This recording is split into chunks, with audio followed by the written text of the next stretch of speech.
मेरे भाइयों, अगर आप अल्लाह से बात करना चाहते हो तो कैसे करोगे? हमारे हिंदू भाइयों में प्रश्नोत्तरी का कुछ लोग प्रश्नोत्तरी देखिए, एक नई किताब का नाम ले रहा हो। मैंने पिछले साल इसके ऊपर रिसर्च किया था। प्रश्नोत्तरी का एक मंत्र है।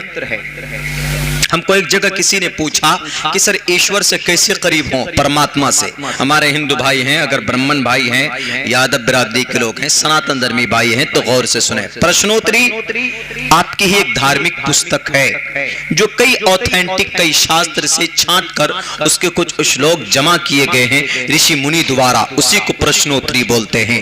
उसी प्रश्नोत्तरी का एक मंत्र मैंने पढ़ा था, यत्र नार यस्तु पूजन्ते, बेटी के सम्मान में। उसके ऊपर बहुत एक्सप्लेन कर चुका हूं मैं, लेकिन जो अभी श्लोक पढ़ने जा रहा हूं उसका एक्सप्लेन करता हूं। उन्होंने कहा कि सर हम ईश्वर के कैसे करीब हो? How can I close the my God, my Lord? Please tell me something, because you know my granth, my shastra, please tell me. तो हमने कहा कि बहुत आसान है, ईश्वर का नाम लो, करीब हो जाओगे ईश्वर के। तो उन्होंने कहा हाउ कैन, कैसे, नाम लेने से कैसे करीब हो सकते हैं? तो एग्जाम्पल हमने बताया। हमने कहा कि एग्जाम्पल है, देखिए श्री रामचंद्र जी के नाम पर एक किताब है, वाल्मीकि रामायण। वाल्मीकि रामायण एक मनुष्य ने लिखा, उसका नाम है रत्नाकर।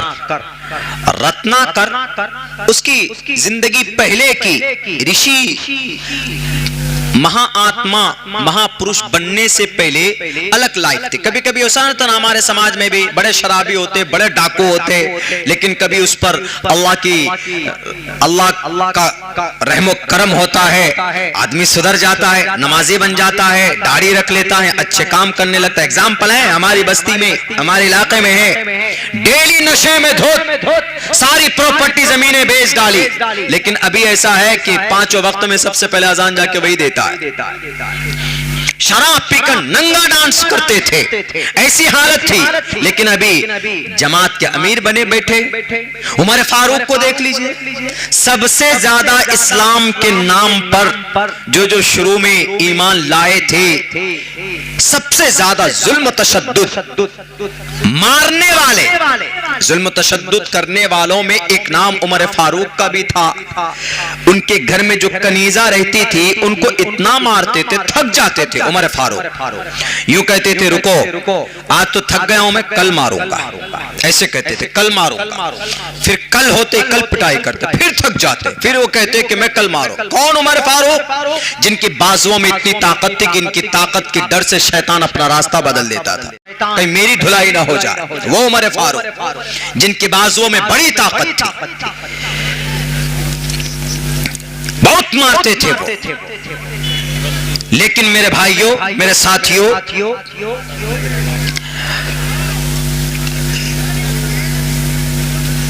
ईश्वर के करीब कैसे हुआ जाए, हमने उनको एक एग्जाम्पल देकर समझाया, बताया। फ्लाइट डिस्टर्ब हो जाते, फोन आ जाता है ना। तो उन्होंने कहा कि कैसे करीब हो? हमने कहा कि बहुत आसान है, बहुत सिंपल है। वो ये है कि रत्नाकर एक बहुत बड़े रहजन थे, बहुत बड़े डाकू के नाम से मशहूर थे पहले। लेकिन एक वाकया, एक घटना आया, एक ऋषि मुनि को किडनैप किया। एक लंबा चौड़ा वाकया है, अलबत्ता उनकी कोई बात उनके दिल पे लग गई। उन्होंने कहा कि अच्छा मैं अपने इस पाप से, अपने गुनाहों से कैसे बच सकता हूं? तो उन्होंने कहा कि आपने परमात्मा का, उनका नाम लीजिए, अपने भगवान का नाम लो। कहा कौन? कहा कि रामचंद्र जी का नाम लो। राम का नाम जपते थे माला ऐसे। तो वो निकल गए, अपने गांव से बाहर निकल गए, बीवी बाल बच्चों सबको छोड़कर, माँ बाप को छोड़कर गांव से बाहर निकलकर एक पेड़ के नीचे बैठ गए। बैठकर वहां बस राम राम करने लगे, राम राम, ईश्वर का नाम जपने लगे। राम ईश्वर के 7वें अवतार श्री रामचंद्र जी, उनका नाम बस जैसे हम लोग तस्बीह में अल्लाह अकबर सुभान अल्लाह अल्हम्दुलिल्लाह पढ़ते हैं, वैसे उनके अकीदे के मुताबिक राम राम राम राम करने लगे। वो कई साल तक करते रहे। जैसे बैठे थे घुन लग गया उनके पूरे बदन पर, नीचे से घुन। आप देखते होंगे कि कोई खूंटा गाड़ते हैं तो घुन लग जाता है, कीड़े लग जाते हैं या मट्टी उसको खा जाती है उस खूंटे को। तो इस मट्टी को संस्कृत में वाल्मीकि बोलते हैं, वाल्मीकि। तो रत्नाकर की पूरी बॉडी में मट्टी लगी थी, तो रत्नाकर वाल्मीकि ने रामचंद्र जी का इतने बड़े फैन हुए, इतने बड़े भक्त हुए कि उन्होंने एक रामचंद्र जी के ऊपर एक किताब लिखी। उसी किताब का नाम है वाल्मीकि रामायण, जो रत्नाकर ने लिखी। बहुत बड़ा डाकू थे वो, लेकिन जिंदगी में तब्दीली कैसे आई? उनके अकीदे के मुताबिक कि वो राम को परमात्मा मानते थे, राम को ईश्वर मानते थे, उनके नाम का जप करके वो राम के करीब हो गए। हमने कहा कि देखो, जब एक डाकू वाल्मीकि, रत्नाकर वाल्मीकि इतना बड़ा महापुरुष बन सकता है, तो अब देखो यहां पर कहा गया किताब में के हेतु ब्रह्मगति स्थांति सत्संगतिर्दान विचारतोषः के हेतु ब्रह्म। अगर कोई शख्स ब्रह्मा परमात्मा का नाम, creator of the world, Brahma means creator of the world, अरबी में इसको अल खालिक बोलते हैं। अगर कोई शख्स, कोई मनुष्य के हेतु ब्रह्मगति स्थांति सत्संगतिर्दान विचारतोषा, सत्संग, सच्चा संग, यूनिटी, कोई सत्संग करता है, सत्संग ऐसे मिलकर बैठता है। विचारतोषा, अच्छा विचार करता है, किसका? ब्रह्मा जी का। यानी अगर कोई इंसान बैठकर ईश्वर का नाम लेता है, ईश्वर का नाम जपता है, ईश्वर की अच्छी बातें बोलता है, तो वो ईश्वर के करीब होता चला जाता है। प्रश्नोत्तरी का मंत्र है और रत्नाकर वाल्मीकि की जिंदगी उदाहरण है। हमारे हिंदू भाइयों, अब इनको अलग कीजिए। ईश्वर के अगर करीब होना है तो ईश्वर का नाम जपना होगा, उनका नाम लेना होगा। किसी नेता का नाम लेने से या किसी या दुनिया के अंदर गलत तरीके से बिजनेस करने से या शेयर मार्केट के अंदर में जनाब दोगलापन और फ्रॉड करने की वजह से दुनिया का कामयाब तरीन आप बिजनेसमैन नहीं बन सकते। बल्कि अगर आप सच्चा इंसान बनना चाहते हो तो अपने ईश्वर का नाम लेकर, उनके नाम लेकर आप करीब बन सकते हैं, नेताओं के नाम लेकर नहीं। इन मीडिया वालों के, इन्होंने अपने जमीर को बेच दिया। ये तो लोगों को अगर किसी को जलील करना हो तो जनाब उसके पीछे पड़ जाते हैं और उसके खिलाफ गलत गलत तहरीकें पेश करते हैं, गलत गलत रिपोर्ट पेश करते हैं। खुसूसन हमारे जितने भी मदारिस हैं, मकातिब हैं, मसाजिद है, इनके ताल्लुक से तो किसी भी मीडिया वाले का आज तक कोई सच्चा रिपोर्ट नहीं पेश किया गया है। हमारे मीडिया वाले भाइयों, ईमानदार बनो। आप हमारे भारत के, आप हमारे मुल्क के चौथे स्तंभ हैं। आपको समाज सुनता है, कौम आप पर विश्वास करता है, कौम आपकी जुबान के तरफ देखता, तुम्हारी रिपोर्ट को सुनते हैं और देखते हैं। इसलिए ईमानदारी का सबूत पेश करो। अहिंसा सत्यम करो दस्तयागा शांति रपैशुनम दया बुलेश्वलोलूत्तमम। अहिंसा सत्यम करो दस, सत्यम सच्चाई का प्रतीक बनो, झूठे मत बनो। पैसे लेकर किसी के खिलाफ गलत रिपोर्ट मत पेश करो। मदरसों के खिलाफ गलत रिपोर्ट पेश कर देते कि फलां मदरसे में ऐसा हो रहा, फलां मौलाना साहब ने ऐसा किया, फलां मस्जिद में ये ऐसा होता। क्यों नहीं बताते कि मदरसों के अंदर कुरान पढ़ाया जाता? वो कुरान जिसको पढ़कर अल्लाह के करीब हो जाते, वो कुरान जिसको पढ़कर हमारा बच्चा हाफिज कुरान बनता है। और जो माँ बाप अपने बच्चे को हाफिज कुरान बनाते हैं, कल क़यामत में सूरज और चांद से कहीं ज्यादा रोशन ताज उस हाफिज कुरान के माँ बाप के सर पर डाला जाएगा। ये बात क्यों नहीं बताते? ईमानदार अगर हो, अगर इस देश को आगे ले जाना चाहते हो, कहां से ये स्टोरी बनाते हो? कहां से किनकी दिमाग बददुआ की ये उपज है कि नफरत की बात करते हो, प्यार मोहब्बत की बात करो, झूठ मत फैलाओ।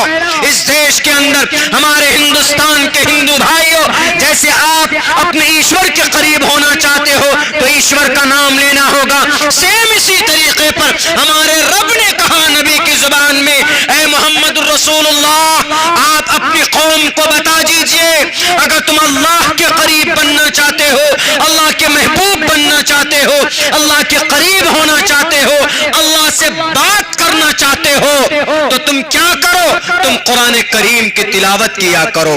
तुम डेली बैठकर एक पारा, आधा पारा, एक पाव पारा, एक रुकू ही सही, एक सफा ही सही बैठकर तिलावत किया करो, तो तुम अल्लाह से करीब हो जाओगे। जब तुम कुरान की तिलावत करोगे तो समझ लेना कि गोया तुम अल्लाह तबारक व तआला से बात कर रहे हो।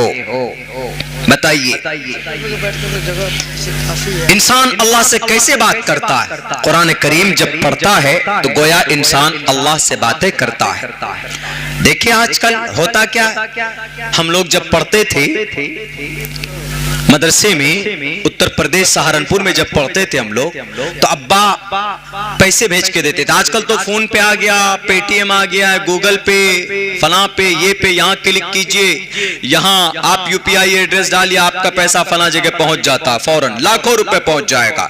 लेकिन अभी की बात नहीं, सन 2005, 3, 2, 4, 5, 6, 7, बल्कि हाँ 7, 8 तक मनी ऑर्डर के जरिए से पैसा जाता था। मनी ऑर्डर एक फॉर्म होता था, उसमें पैसे भर दिए जाते थे, इतने पैसे, एड्रेस लिखा होता था, नीचे 3-4 लाइन अब्बा कुछ लिखते थे कि बेटे घर में सब खैरियत से है, तुम मेहनत से पढ़ो। और जब पढ़ते थे उसको फाड़ कर हम लोग ले लेते थे, तो पढ़ते पढ़ते कभी रोना आ जाता था। क्यों? ये अब्बा का कला, ये अब्बा लिख कर भेजे। और पोस्ट कार्ड होता था, 50 पैसे का लिया और फौरन लिखे। दिल्ली से हमारे जितने साथी दिल्ली में काम करते थे, कोई हिंदी में लिखकर भेजता है तो घर जैसे खत पहुंचता था तो माँ बाप सब बहन भाई बैठकर तब पढ़ते थे उसको, रोते भी थे कभी कभी। यानी इतनी वो होती थी, माँ बाप का कोई लेटर आ जाए, कोई खत आ जाए तो उसको पढ़कर एकदम इमोशन हो जाते थे, आंख से आंसू निकलते थे। लेकिन मेरे भाइयों, आज यकीनन हमने भुला दिया है, यह अल्लाह का कुरान है। अल्लाह खुद कहता है कि जब तुम पढ़ते हो मुझसे बात करते हो, तो मुझसे। हम ना पढ़ना गवारा नहीं करते, पढ़ना गवारा नहीं करते हम कुरान। ये हालत हमारी हो गई है आज। दुनिया की वाहिद किताब है जिसके पढ़ने पर नेकी, जिसके देखने पर नेकी। वो वाकया मशहूर है ना, एक आदमी था, मौत हुई, पढ़ना नहीं जानता था, गांव का सबसे छोटे तबके का आदमी था, सबसे गरीब आदमी था, कोई ध्यान नहीं देता था, घर पे कोई था ही नहीं, सिर्फ एक बेटी थी उसकी, बस बेटी के लिए कमा कर लाता। डेली सुबह उठने के बाद में वजू करके क्या करता, वो कुछ खास कोई अमल रहा होगा, किसी को कुछ पता नहीं। जब उसकी मौत हुई तो कुछ लोगों ने कहा कि अरे फला कलवा मर गया है, जरा चलो 2-4 आदमी दफन कर दो। चंदा वंदा करके कफन के लिए पैसे इकट्ठे हुए, कफन खरीद करके लाए और समाज के कुछ लोगों ने मिलकर उसका दफन कर दिया। एक दिन के बाद देखा, अरे वाह खुशबू आ रही, लोग आए हैं उनके कब्र पर। बड़ा ताज्जुब हुआ लोगों को कि ये कलवा मियां, कल्लू मियां, जो अलिफ बतासा नहीं जानता था, जो कभी मस्जिद नहीं गया नमाज पढ़ने के लिए, और उसकी हालत यह है कि जनाब खुशबू कब्र से आ रही है और गुलाब के फूल उनके कब्र पर खिल रहे हैं। 2 ही 3 दिन के अंदर अंदर में क्या हुआ होगा? 2-3 दिन के अंदर में तो कोई फूल नहीं लगा सकता, कुदरत का निजाम ही कुछ ऐसा होगा, कोई मिरेकल हो सकता है। बड़े ताज्जुब में हो गए। तो कुछ लोग उनके घर पे गए, घर पे कोई नहीं, टूटा फूटा घर था। उसकी बेटी थी, बेटी से पूछा कि बेटी ये बताओ कि तुम्हारे अब्बा क्या करते थे घर पे? कुछ खास अमल था, जिक्र विक्र करते थे, नमाज पढ़ते थे क्या? हमने तो कभी मस्जिद नहीं देखा उनको आते। उन्होंने कहा कि नहीं, कुछ नहीं करते थे, वो पढ़ना ही नहीं जानते थे, वाली बातासा तो जानते ही नहीं थे। वो कुरान क्या पढ़ेंगे? कुरान पढ़ने के लिए भी तो थोड़ी मेहनत चाहिए। उन्होंने कहा कि नहीं, कुछ नहीं करते थे। कहा कि कोई खास अमल बताओ तुम अपने अब्बा का, क्या हज करके आए कभी? क्या वो कोई अमल बताओ बताओ। कहा कि हाँ एक काम करते थे वो, अब मैं उनको डांटती थी उस पे। का क्या अमल था वो? क्या अमल ये था कि मेरे घर में देखिए कुरान है रखा हुआ, वो डेली सुबह सवेरे उठते, वजू करके मुंह हाथ धोते, वजू भी नहीं करना आता था, बस मुंह धोते थे, हाथ धोते थे, मुकम्मल वजू भी नहीं होता था उनका। उसके बाद बैठकर कुरान खोलकर उसको पढ़ते। तो बोले कि तुम बोल रहे कि पढ़ना नहीं जानते, तो फिर क्या पढ़ते थे वो? अलिफ बाता सा जानते ही नहीं थे, तो फिर पढ़ते कैसे थे वो? कहा वो पढ़ते नहीं थे, वो बोलते थे। वो क्या बोलते थे? सिर्फ ये बोलते थे कि ये मेरे रब का कलाम जो सच्चा है, ये मेरे रब का कलाम है सच्चा है, ये मेरे रब का कलाम है सच्चा, बस इतना बोलते थे और कुछ नहीं। तीसरा चौथा कोई वर्ड ही नहीं बोलते। देख लीजिए अल्लाह तबारक व ताला ने सिर्फ ये बोलने से नमाज कभी नहीं पढ़ी उसने, कभी नहीं, रोजे नहीं रखे उसने, कोई बड़ा अमल नहीं किया उसने। जब उसने नमाज ही नहीं पढ़ी तो अल्लाह के नबी फरमाते मन तरक सलात मुतअम्मिदन फक़द कफर, जानबूझकर नमाज छोड़ने वाला कुफ्र के दरवाजे तक पहुंच जाता है। पूरी जिंदगी नमाज नहीं पढ़कर जन्नत चला जाएगा। अरे नबी बिना नमाज के जन्नत नहीं जा सकता। कोई नबी और रसूल से नमाज माफ नहीं है तो ये कल्लू से कैसे माफ कर सकता है? ये उससे कैसे माफ हो सकता है? लेकिन वही अल्लाह तबारक व ताला को कोई अदा अगर पसंद आ जाए, अल्लाह को कोई चीज अच्छी लग जाए, तो कहते हैं ना कि तवाइफ ही क्यों ना हो, रब्बे जुल जलाल उसको भी माफ कर देता है। जाओ, I forgive you your all sins of your life, ला तस्रीब अलैकुमुल यौम, इज़हबू व अंतुम तुलका। उनका ये कहना कि ये मेरे रब का कलाम है, ये मेरे रब का कलाम है, मोहब्बत, अजमत कि मेरे रब का कलाम है, उनकी इस अमल को अल्लाह ने इतना पसंद किया, इतना पसंद किया कि अल्लाह तबारक व ताला ने उनकी बख्शिश करती, उनकी मगफिरत करती और दुनिया वालों को एग्जाम्पल बना दिया। हमारे नौजवानों गाने तो बड़े सुनते हो, अभी गाना आया, हर नौजवानों के मोबाइल में गाना होगा बेशरम रंग, देख लीजिए हर नौजवानों के मोबाइल में खेसारी लाल की पिक्चर, हर नौजवान के मोबाइल में। नौजवानों, अल्लाह ने ये जवानी दी है आपको, बेशरम रंग या पठान के गाने सुनने से आप जन्नत नहीं जा सकते। जिंदगी आपकी बीत रही है, जनवरी अभी आए तो वहां फौरन happy new year, happy new year, खुशियां मनाने लगे। नया साल आया, नया साल नहीं आया, तुम एक साल और पुराने हो गए हो। सुन लो, तुम्हारी 60 साल उम्र है तो 30 साल के, अगर तुम 20 साल के हो, 20 साल तुम्हारी उम्र थी तो 21 साल, तुम्हारी 1 साल और तुम्हारी जिंदगी की घट गई। किनका कल्चर है ये हैप्पी न्यू ईयर? पता है हम लोग संडे और एतवार मनाते हैं ना, संडे एतवार बोलते हैं, संडे एंड एतवार, मंडे यानी सोमवार, संडे, सन मीन्स सूरज, डे मीन्स दिन, सूरज का दिन नहीं, मुरक्कब इजाफी है, यहाँ का को खत्म कर दिया है। सूरज को, सूरज की पूजा का दिन संडे, आप नहीं मानेंगे तो आइए आपको इसको क्या बोलते हैं? एतवार, हम लोग बोलते हैं हिंदी में एतवार। आयत है असल में, आयत मीन्स सूरी, वार, वार मीन्स पूजना, सूरज को पूजने का दिन, जो मतलब संडे में है वही मतलब एतवार का भी है। पता है इस दिन को इसीलिए यूरोपी ने इस दिन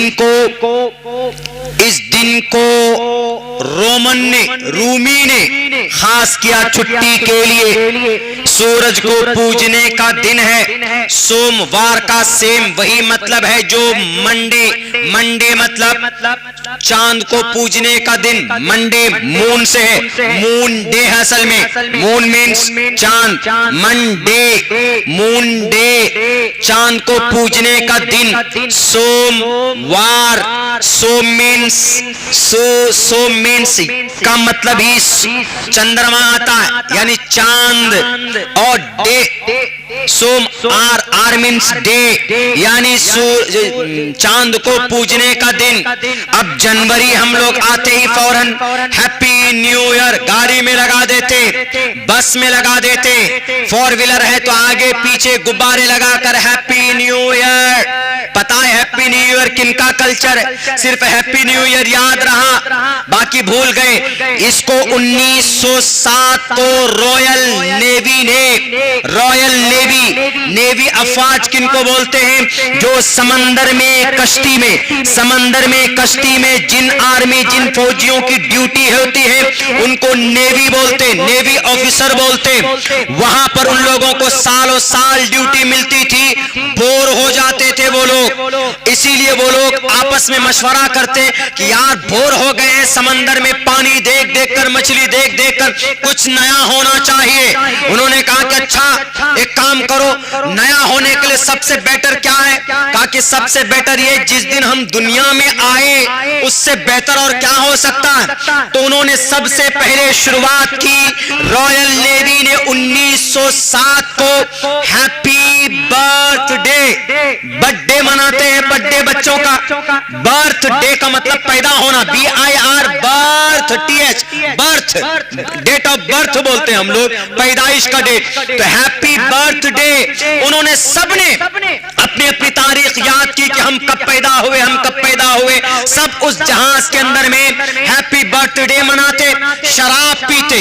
होते होते 5-6 महीने गुजरे कि जनवरी जैसे आया, ये जनवरी असल में ये एक किसी भूत का नाम है जनवरी। ये मैंने किसी तकरीर में उसकी पूरी एनालाइज की है। ये जनवरी किसी आत्मा, किसी भूत या किसी आत्मा के ऊपर किसी देवता को मानकर, वो देवता जिसकी एक दो शक्ल की आत्मा, एक शक्ल उसकी सूरज के तरफ जिधर से सूरज उठता है और दूसरी शक्ल उसकी जिधर सूरज डूबता।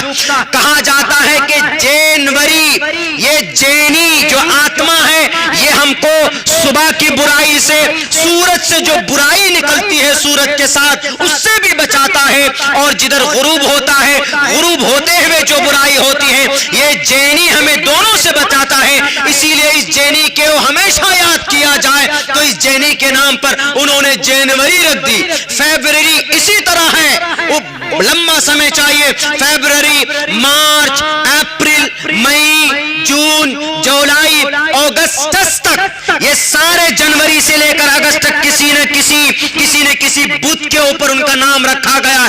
सितंबर, अक्टूबर, नवंबर, दिसंबर, सितंबर 7 और अक्टूबर 8, नवंबर 9, दिसंबर 10 को बोलते हैं। ये सितंबर से लेकर दिसंबर तक किसी आत्मा के ऊपर इनका नाम नहीं रखा गया। बहरकैफ जब 5 महीने गुजरे, जब जनवरी आता है तो वो लोग कहते हैं कि नया साल आ गया। देखो हमारे जैनी आत्मा भी आज ही आए, आज उनके पहला दिन है, इसीलिए आज हैप्पी न्यू ईयर के नाम से खुशियां मनाओ। उस दिन तो हद कर दी जनाब, लड़कियां खरीदी जाती, लड़कियों को हायर किया जाता है, और यही कल्चर आज भी हमारे भारत में है। वो लड़की दिल्ली के अंदर जिसकी लाश गाड़ी में, इनोवा, पता नहीं इनोवा या बलेनो गाड़ी के, वो उसमें किसी लोहे में फंसकर जो 15 से 20 किलोमीटर दूर तक उसकी लाश घसीटते रहे, वो कौन सी रात थी? वो 31 दिसंबर यानी 31 दिसंबर की रात थी। 31 दिसंबर की रात को 12 बजे से अय्याशी शुरू करते हैं ये शराबी लोग, लड़कियों की इज्जत को लूटते हैं पैसों पर खरीद कर, क्योंकि खुशी मनाते हैं कि अगर आज रात 12 बजे से हम खुशियां मनाएंगे तो हमारा पूरा साल सही गुजरेगा। और उसी जुर्म में और उसी फंक्शन में से किसी फंक्शन को अटेंड करके वो लड़के भी अपनी गाड़ियों में नशे की हालत में धुत थे, वो लड़की भी अपनी बाइक से अपनी घर जा रही थी, दोनों का एक्सीडेंट होता है। अगर ये बुराई न होती तो आज समाज की एक बेटी जिंदा होती, उसकी लाश पूरी दिल्ली की सड़कों में नंगी नहीं घसीटी जाती अगर इस बुरे कल्चर को हमने अपनाया ना होता। ये जैनी आत्मा जो एक भूत है, उस भूत के नाम पर, उस आत्मा बुरे आत्मा के नाम पर आज हम लोग हैप्पी न्यू ईयर मनाते हैं। मेरे नौजवानों, उनके कल्चर को अपनाओगे तो वो लोग अगर घर पे कुत्ता भी लाते हैं ना तो क्या बोलते हैं, हैप्पी कुत्ता डे।